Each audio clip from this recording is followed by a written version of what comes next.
جھوٹ اور شادی، کہتے ہیں کہ ان دونوں کا بڑا گہرا تعلق ہے۔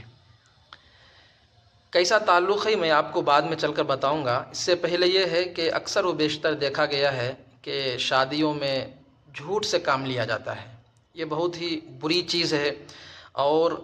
آپس میں جو رشتہ داری کی جاتی ہے اس میں خرابی کا اور نااتفاقی کا اور خرابی رشتہ داری کے ٹوٹنے کا ایک وجہ یہ بھی ہے کہ شروعات میں ہی جھوٹ اور فریب سے کام لیا جاتا ہے، جس کی بنیاد پر وہ رشتہ آگے چل نہیں پاتا ہے۔ اس لیے میں بتاتا ہوں کہ اصل وجہ کیا ہوتا ہے۔ کہتے ہیں کہ حضرت سلیمان علیہ السلام ایک مرتبہ اپنے ساتھیوں کے ساتھ چکر لگا رہے تھے، تو آپ کا گزر ایک چڑے کے پاس سے ہوا، جو ایک چڑیا کے ارد گرد چکر لگا رہا تھا۔ تو حضرت سلیمان علیہ السلام نے اپنے ساتھیوں سے فرمایا کہ تمہیں پتہ ہے کہ یہ چڑا کیا کہہ رہا ہے؟ تو ساتھیوں نے کہا کہ اے اللہ کے نبی آپ ہی بتلا دیں، کیونکہ حضرت سلیمان علیہ السلام کو اللہ تعالیٰ نے انسانوں کے علاوہ دیگر جتنے بھی مخلوقات ہیں، چرند پرند، بڑے جانور چھوٹے جانور جو بھی ہوں، سمندری ہوں یا بحری ہوں یا بری ہوں یا جنگلی ہوں، جس قسم کے بھی جانور ہو، اللہ تعالیٰ نے ہر ایک کی بولی کو سمجھنے کی طاقت و قوت اللہ نے حضرت سلیمان علیہ السلام کو دی تھی۔ تو اسی بنیاد پر حضرت سلیمان علیہ السلام کا گزر ایک چڑے کے پاس سے ہوا، تو چڑیا کے ارد گرد چکر لگا رہا تھا۔ تو حضرت سلیمان علیہ السلام نے ساتھیوں سے پوچھا کہ تمہیں پتہ ہے کہ یہ کیا کہہ رہا ہے؟ تو حضرت سلیمان علیہ السلام نے بعد میں فرمایا کہ یہ چڑیے کو یہ کہہ رہا ہے کہ تو مجھ سے نکاح کر لو، شادی کا پیغام دے رہا ہے،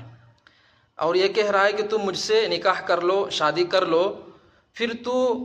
دمشق کے جس محل میں بھی چاہوں گی میں تمہیں بسا دوں گا، اور وہاں پر گھونسلہ بنا کر تمہیں دوں گا۔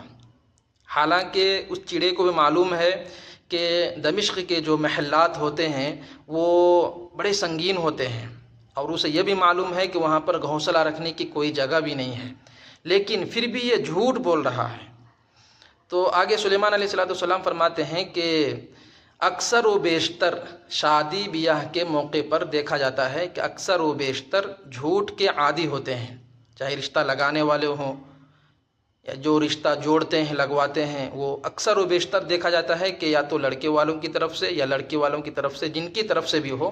وہ جھوٹ اور فریب سے کام لیتا ہے۔ تو فرماتے ہیں کہ جس رشتے کی بنیاد ہی جھوٹ پر ہو، مبنی ہو، جھوٹ پر ہو، تو فرماتے ہیں کہ وہ رشتہ کیسا چل سکتا ہے،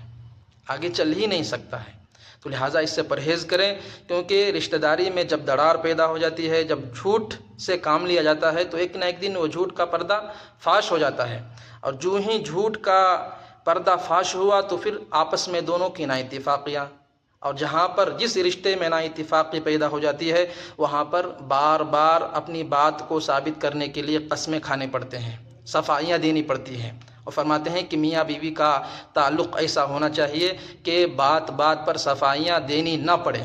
جب جھوٹ سے کام لیا جائے گا تو صفائیاں دینی پڑیں گی، اور جہاں پر بات بات پر صفائیاں دینی شروع ہو جاتی ہیں تو پھر وہ رشتہ آگے چل ہی نہیں سکتا ہے، بلکہ یا تو خلا کی شکل میں، یا تو طلاق کی شکل میں، یا دیگر کورٹ کچہری کی شکل میں، جس بھی شکل میں ہو وہ رشتہ بہرحال اس کا انجام یہی ہوتا ہے کہ دونوں الگ ہو جاتے ہیں، جدا ہو جاتے ہیں۔ اس کی بنیاد کیا ہے؟ جھوٹ، اور جھوٹ سب سے بڑا گناہ ہے، حرام ہے، لہٰذا اس سے پرہیز کرنا چاہیے۔ اللہ ہمیں عمل کی توفیق عطا فرمائے۔